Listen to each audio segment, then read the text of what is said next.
Good day, grade 11 students, and once again, I hope you're having a good day. I hope you are staying safe wherever you are. And welcome to another lesson in our subject PE and Health. And today, I hope you are excited on wearing your PE uniforms because for this lesson, you are gonna need it. Today's lesson is all about aerobic-plyometric exercises. You guys already know the meaning and definition behind aerobic exercises. But when we say plyometric exercises, these are exercises that are also known as jump training, meaning these are exercises that involves a lot of jumping, leaping, rebounding, and bouncing. For today's lesson, we're gonna know what are the different examples of those aerobic plyometric exercises and how to properly execute them, involving their do's and don'ts. Before we start on learning those different examples of aerobic plyometric exercises, first let me tell you this. I'm only teaching you on how to properly execute these exercises. I am not asking you or requiring you to go beyond your limits or capacity just to reach my suggested time limit or repetition for that certain exercise. So as long as you can do or execute properly those exercises and you've followed my instructions, you don't have to worry about anything. But of course, those who can reach my suggested time limit or repetition for that exercise could have a better evaluation than those who couldn't, because our subject is PE and health, and physical fitness is a great factor.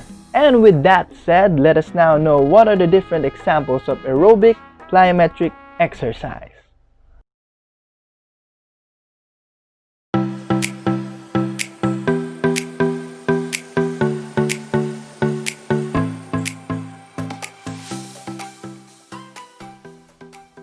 First exercise is called the straight jumps. Straight jumps are continuous rebounding jump exercise, and here's a demonstration. First, close your feet and then straight your knees and bounce off the floor.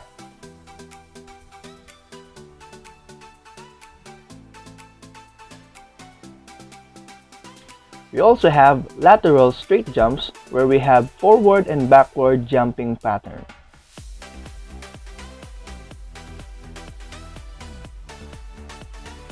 And last but not least, we also have horizontal straight jumps where we have sidewards jumping pattern.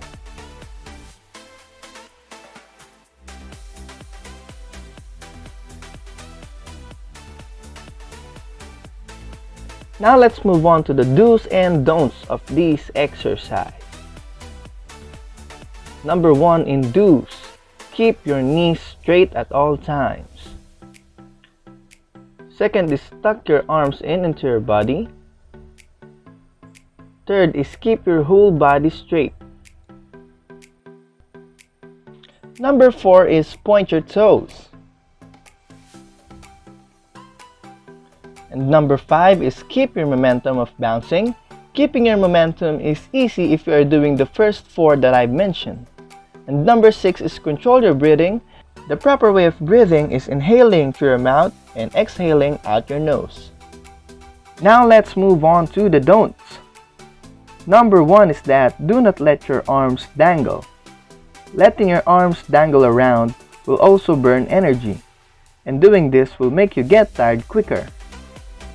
Number 2 is that do not overbend your knees.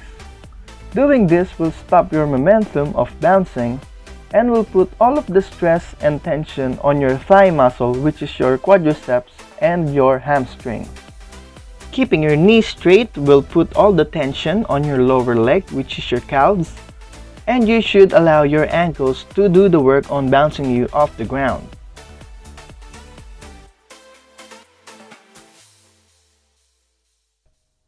Next exercise is the jumping jacks, and you guys are already familiar with this exercise, but the procedure would be jumping continuously while moving your arms and legs closer and away to your torso or body.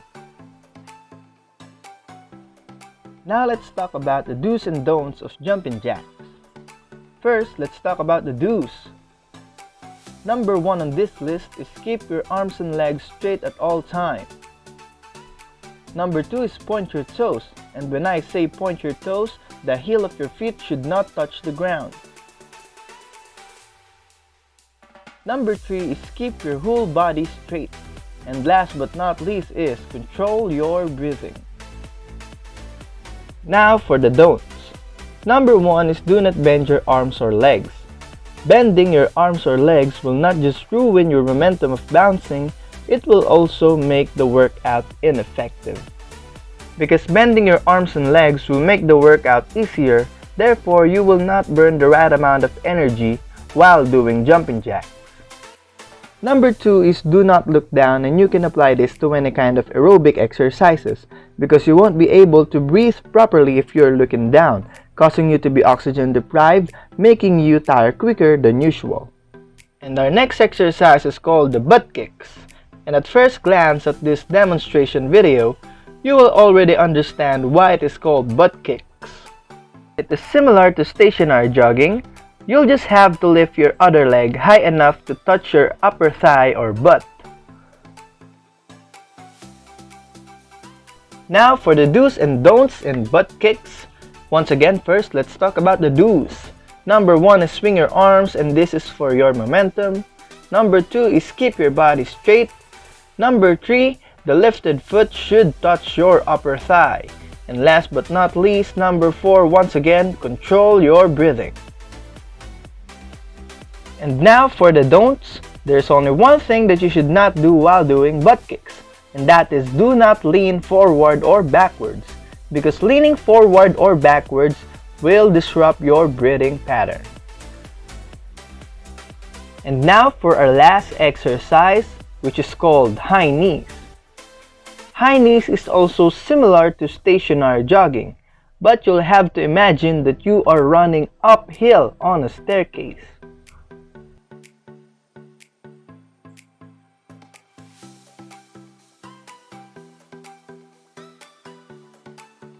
Now let's talk about the do's and don'ts of high knees. And the first 3 on the list of do's is the same on butt kicks, which is to keep your body straight, swing your arms, and point your toes. All of this to help you maintain your momentum. Number 4 is the lifted knee should reach the level of the waist. And last but not least, once again, is to control your breathing. And now for the don'ts. And number 1 on the list is that do not put or keep all of your weight on a single leg for too long. Doing this will make the workout ineffective because a slower pace of the workout will not improve your cardiovascular endurance.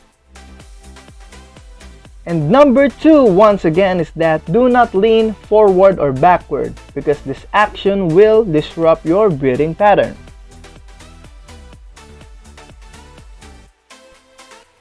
Now let's try to do it all together, and this is how your activity should look like. You will create an uncut or unedited video of yourself executing the following exercises. First is 10 seconds normal straight jumps.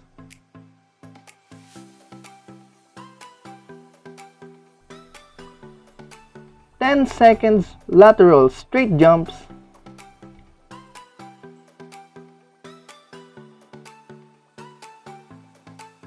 10 seconds horizontal straight jumps.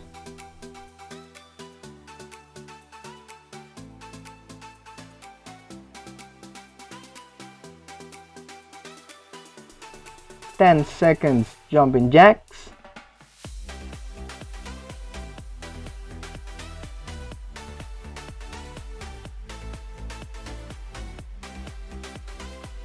10 seconds butt kicks.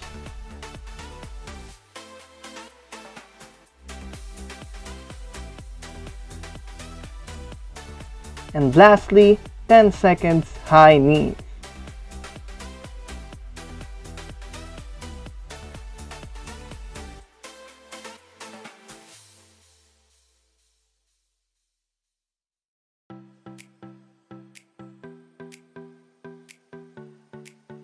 So now that you knew the examples or the different examples of aerobic plyometric exercises, now you can start recording your video and submit it to me.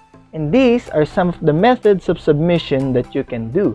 First, you could upload it on your YouTube account and then send me the link through Messenger. Second, you could upload it directly on your FB account. Just fix the privacy settings where only I can view it. Third, you could share it to me with your Google Drive by sending me the link and turning on the link share setting. And lastly, if the video is not that big, you can send it to me directly through Messenger. And that is the most convenient way, but only if the video is not that big. And with that said, let us now move on to our closing segment called Health Trends.